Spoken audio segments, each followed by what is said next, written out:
नमस्कार साथियों, future classes YouTube channel पर आप सभी का स्वागत है।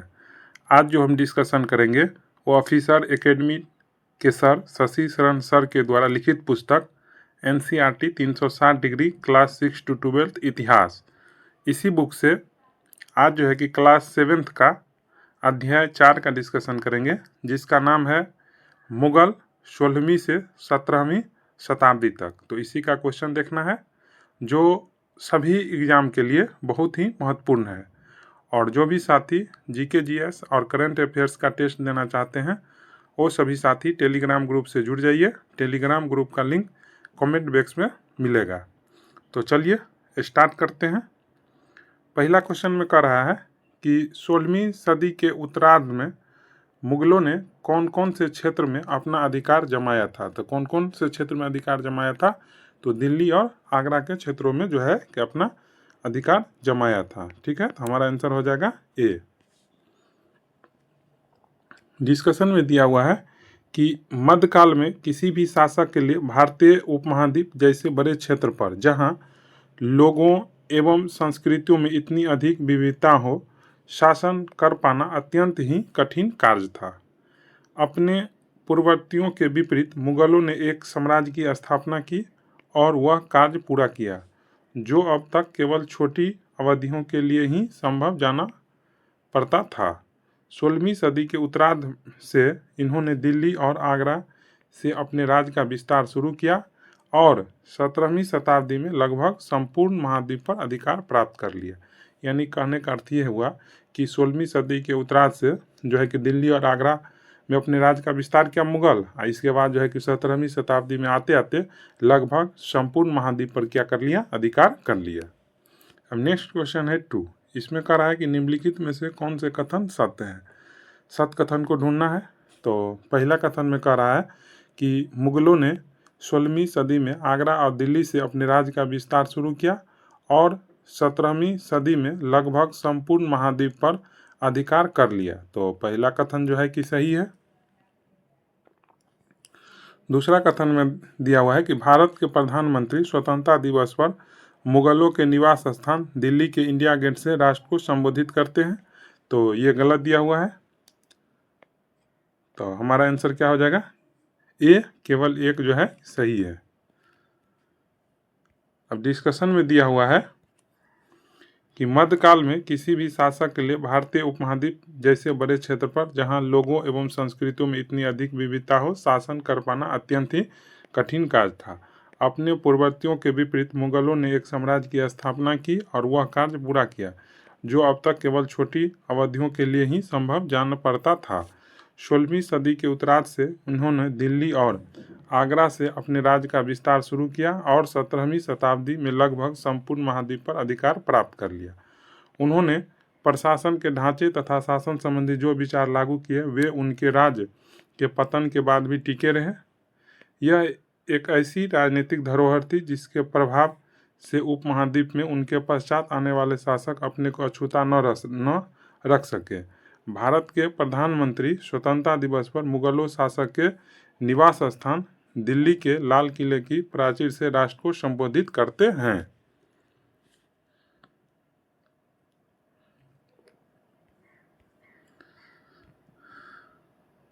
अब नेक्स्ट क्वेश्चन है 3। इसमें कह रहा है कि निम्न में से पानीपत की पहली लड़ाई इब्राहिम लोदी और किनके बीच हुआ था। तो पानीपत की जो पहली लड़ाई हुआ था बाबर और इब्राहिम लोदी के बीच में हुआ था। तो हमारा आंसर हो जाएगा बी। कह रहा प्रथम मुगल शासक बाबर, जिनका कार्यकाल कब से कब तक रहा? तो 1526 से 1530 तक, ने जब 1494 में फरगना राज्य का उत्तराधिकारी प्राप्त किया तो उसकी उम्र केवल 12 वर्ष की थी। यानी फरगना राज्य का जो उत्तराधिकार हुआ था, उत्तराधिकार प्राप्त किया था बाबर 1494 ईस्वी में, तो उस समय में बाबर की उम्र जो है कि केवल 12 वर्ष का था। मंगोलों की दूसरी शाखा उज्बेकों के आक्रमण के कारण उसे अपनी पैतृक गद्दी छोड़नी पड़ी।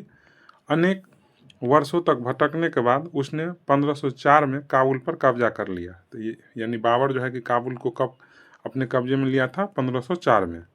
उसने 1526 में दिल्ली के सुल्तान इब्राहिम लोदी को पानीपत में हराया और दिल्ली और आगरा को अपने कब्जे में कर लिया।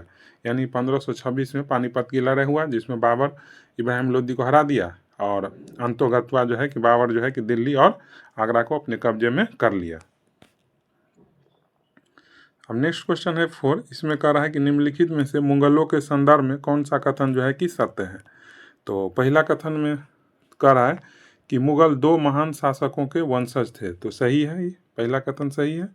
दूसरा कथन में दिया है कि मुगल माता की ओर से वे चीन के तंग राजवंश से थे तथा पिता की ओर से ईरान, इराक तथा वर्तमान तुर्की के शासक तैमूर के वंशज थे, तो ये भी सही है।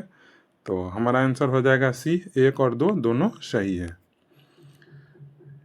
अब डिस्कशन में दिया है कि मुगल 2 महान शासक वंशों के वंशज थे। माता की ओर से वे मंगोल शासक चंगेज खान को, जो चीन और मध्य एशिया के कुछ भागों पर राज करता था।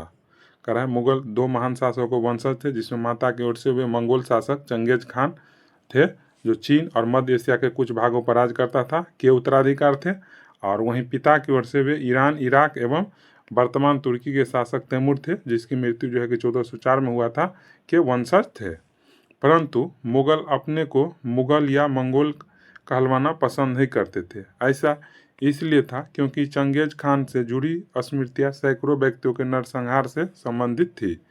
यही स्मृतियाँ मुगलों के प्रतियोगियों उज़्बेकों से भी संबंधित थी। दूसरी तरफ मुगल तैमूर के वंशज होने पर गर्व का अनुभव करते थे, ज़्यादा इसीलिए क्योंकि उनके इस महान पूर्वज ने 1398 में दिल्ली पर कब्जा कर लिया था।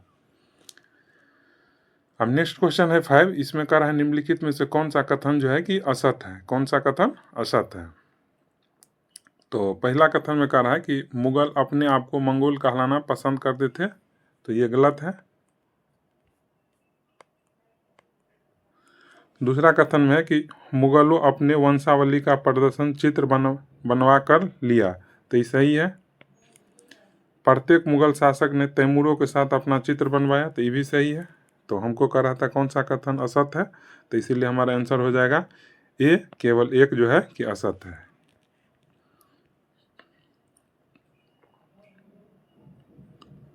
डिस्कशन में दिया हुआ है कि मुगल 2 महान शासकों वंशज थे। माता की ओर से वे मंगोल शासक चंगेज खान जो चीन और मध्य एशिया कुछ भागों पर राज करता था के उत्तराधिकार थे, और पिता की ओर से वे ईरान, इराक और वर्तमान तुर्की के शासक तैमूर जिसकी मृत्यु 1404 में हुआ था के वंशज थे। परंतु मुगल अपने को मुगल या मंगोल कहलवाना पसंद नहीं करते थे।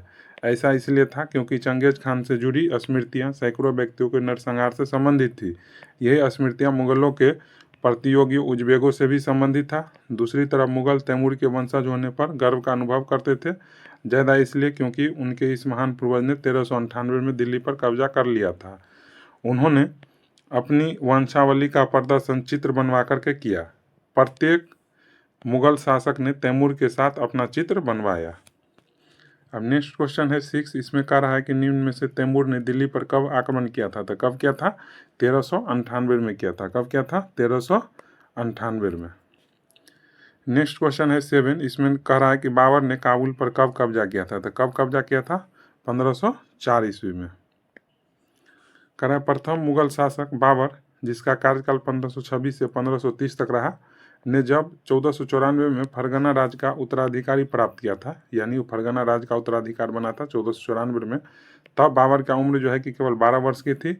मंगोलों की दूसरी शाखा उज़्बेकों के आक्रमण के कारण उसे अपनी पैतृक गद्दी छोड़नी पड़ी। अनेक वर्षों तक भटकने के बाद उसने 1504 में काबुल पर जो है कि कब्जा कर लिया। नेक्स्ट क्वेश्चन है, इसमें कह रहा है कि निम्न में से कौन सा कथन जो है कि सत्य है। कौन सा कथन सत्य है। तो पहला कथन में कह रहा है कि मुगल शासक बाबर ने 1494 में फरगना राज का उत्तराधिकार प्राप्त किया, तो सही है। उस समय बाबर का उम्र 15 वर्ष का था, तो ये गलत दिया है। उस समय जो है कि 12 वर्ष का ही था। उज़्बेकों के आक्रमण के कारण उसे पैतृक गद्दी छोड़नी पड़ी। उनके वर्षों तक भटकने के बाद 1504 ईस्वी में काबुल पर कब्जा कर लिया, तो ये सही है। 1526 ईस्वी में दिल्ली के सुल्तान इब्राहिम लोदी को पानीपत में हराया और पंजाब और काबुल को अपने कब्जे में कर लिया, तो ये गलत है। पानीपत के युद्ध में तो हराया था इब्राहिम लोदी को, लेकिन पंजाब और काबुल को नहीं कब्जे में लिया था, बल्कि आगरा और दिल्ली को कब्जे में लिया था, तो इसीलिए जो है कि चौथा कथन गलत है। तो हमारा आंसर हो जाएगा 1 और 3 सही है। तो आंसर हो जाएगा ए, 1 और 3 सही है। अब नेक्स्ट क्वेश्चन है 9। इसमें कह रहा है कि निम्नलिखित में से मुगल उत्तराधिकार के संदर्भ में कौन सा कथन जो है कि सत्य है, कौन सा कथन सत्य है। तो पहला कथन में कह रहा है कि मुगल ज्येष्ठाधिकार के नियम में विश्वास करते थे, जिसमें ज्येष्ठ पुत्र ही पिता के राज्य के उत्तराधिकार होता था। तो ये गलत है। दूसरा कथन में दिया है कि उत्तराधिकार में सहृदयाद की मुगल और तैमूर वंशों की प्रथा को अपनाते थे। तो ये सही है। तो हमारा आंसर हो जाएगा केवल 2, यानी बी आंसर हो जाएगा। अब डिस्कशन में दिया हुआ है कि मुगल ज्येष्ठाधिकार के नियम में विश्वास नहीं करते थे, जिसमें ज्येष्ठ पुत्र अपने पिता के राज का उत्तराधिकार होता था। इसके विपरीत उत्तराधिकार में वे सहदायद की मुगल और तैमूर वंशों की प्रथा को अपनाते थे, जिसमें उत्तराधिकार का विभाजन समस्त पुत्रों में कर दिया जाता था।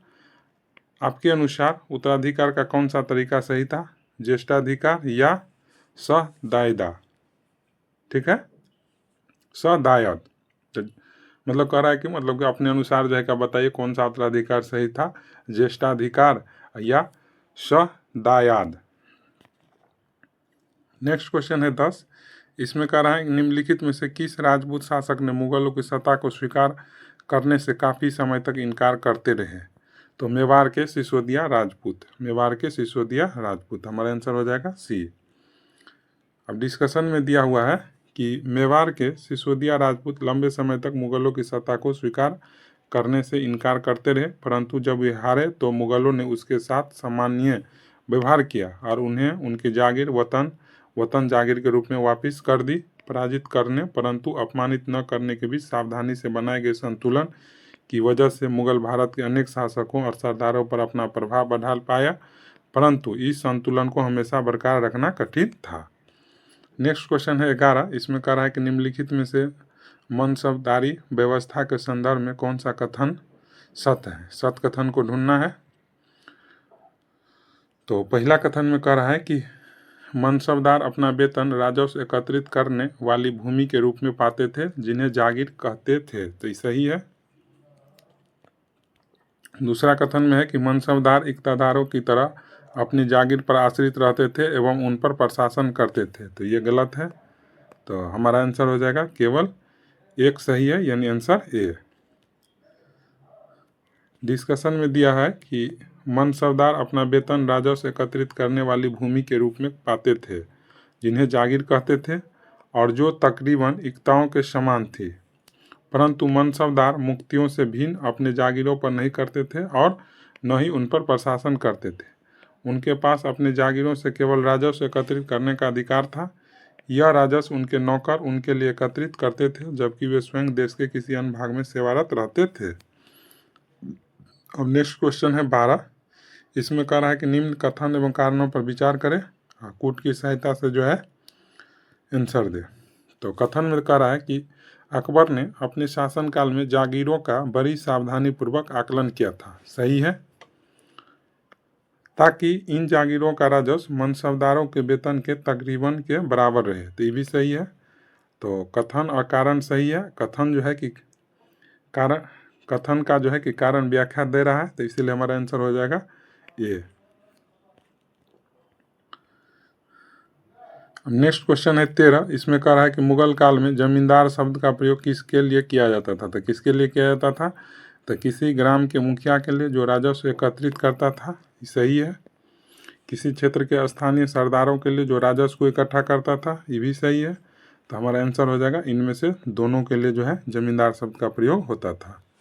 डिस्कशन में दिया हुआ है मुगलों की आमदनी का प्रमुख साधन किसानों के उपज से मिलने वाला राजस्व था। अधिकतर स्थानों पर किसान ग्रामीण कुलीन यानी कि मुखिया या स्थानीय सरदारों के माध्यम से राजस्व देते थे। समस्त मध्यस्थों के लिए, चाहे वे स्थानीय ग्राम के मुखिया हो या फिर शक्तिशाली सरदार हो, मुगल एक ही शब्द जमींदार का प्रयोग करते थे।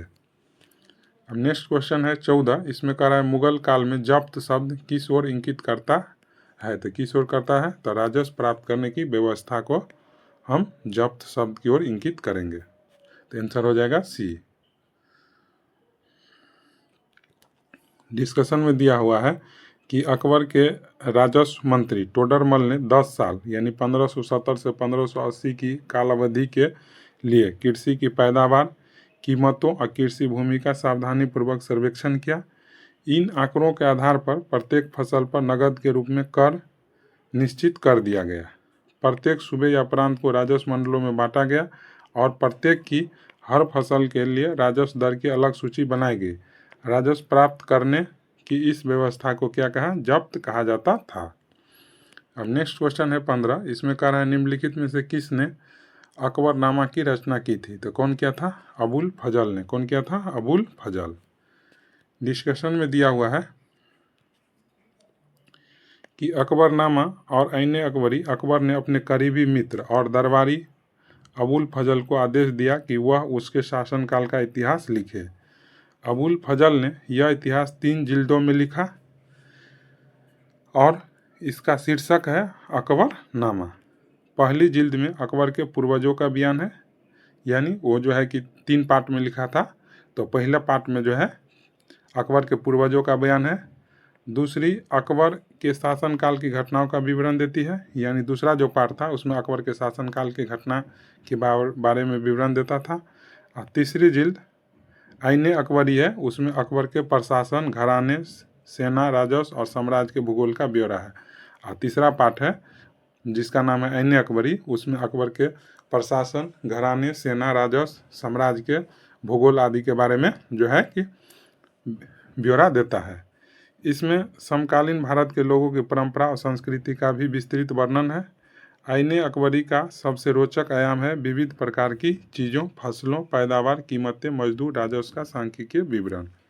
नेक्स्ट क्वेश्चन है 14। इसमें कह रहा है निम्नलिखित में से ऐन अकबरी का विषय वस्तु है। तो क्या है? अकबर के प्रशासन का विवरण। अकबर के प्रशासन का विवरण। तो इस प्रकार आज का डिस्कशन हो गया। आशा करते हैं आप सभी साथियों को अच्छा लगा होगा। अच्छा लगा हो तो चैनल को सब्सक्राइब कीजिए, लाइक कीजिए, अपने दोस्तों के पास शेयर कीजिए। धन्यवाद।